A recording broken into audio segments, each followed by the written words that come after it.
Oke, halo semuanya. Pernah kepikiran nggak sih gimana cara menyapa orang di Jepang yang benar? Nah, Anda datang ke tempat yang tepat.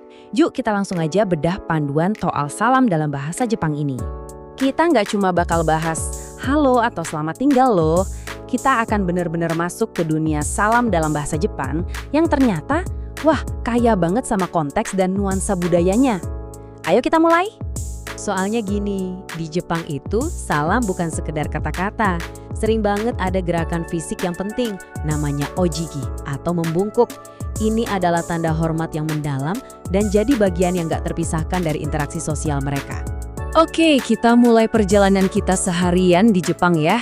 Kita awali dari salam di pagi hari. Nah, untuk memulai hari, biasanya kita pakai Ohayo gozaimasu. Ini adalah cara yang sopan dan formal buat menyapa orang di pagi hari. Cocok banget buat rekan kerja, atasan, atau siapapun yang belum kita kena akrab.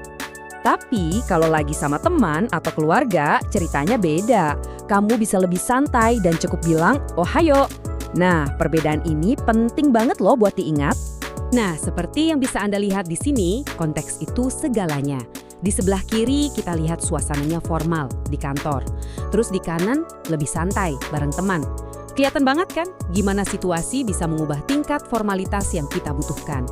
Oke, mataharinya makin tinggi nih. Pagi udah lewat. Jadi salamnya juga ganti. Nah, konnichiwa ini jadi ucapan andalan Anda buat siang sampai sore hari. Ini nih mungkin salam yang paling kita kenal ya. Anda bakal denger konnichiwa di mana-mana deh, mulai dari penjaga toko sampai pas papasan sama orang di jalan. Sekarang kita geser sedikit ke lingkungan yang etiketnya unik banget di Jepang, yaitu kantor. Pas kamu mau pulang kerja duluan sementara rekan-rekan lain masih di kantor, ada ucapan khususnya nih. Osaki ni shitsure shimasu. Ini artinya kira-kira, maaf ya saya permisi duluan. Ini cara yang sopan buat menghormati mereka yang masih bekerja. Dan ini tuh keren banget karena nunjukin kesopanan dan rasa kebersamaan yang kuat dalam budaya kerja di Jepang. Jadi ini bukan cuma soal perdi, tapi juga soal mengakui kerja tim.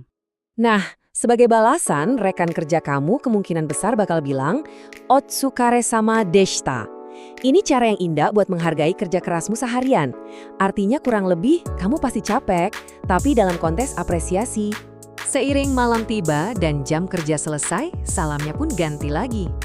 Sapaan untuk malam hari adalah konbanwa. Simpel aja, ini salam standar begitu hari mulai gelap. Waktunya pisah. Walaupun banyak orang tahu sayonara, frasa yang lebih santai seperti ja, mata, yang artinya sampai ketemu lagi ya, itu jauh lebih sering dipakai di antara teman-teman.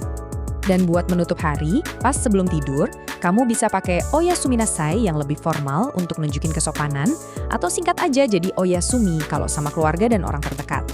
Oke, sebelum kita selesai, kita jeda sebentar ya buat bahas salah satu kata paling serbaguna dan berguna banget dalam bahasa Jepang. Jadi, sumimasen itu artinya maaf atau terima kasih sih. Jawabannya, dua-duanya. Dan justru itu yang bikin kata ini jadi kuat dan penting banget. Nah, coba lihat deh. Menarik banget kan? Di mana satu kata yang sama, sumimasen, bisa pas di dua situasi yang beda jauh. Di kiri, dipakai buat minta maaf karena nggak sengaja nabrak orang. Di kanan dipakai buat bilang terima kasih karena ada yang ngasih tempat duduk. Jadi benang merahnya apa? Intinya kata ini tuh mengakui kalau orang lain udah direpotkan atau berbuat baik buat kita.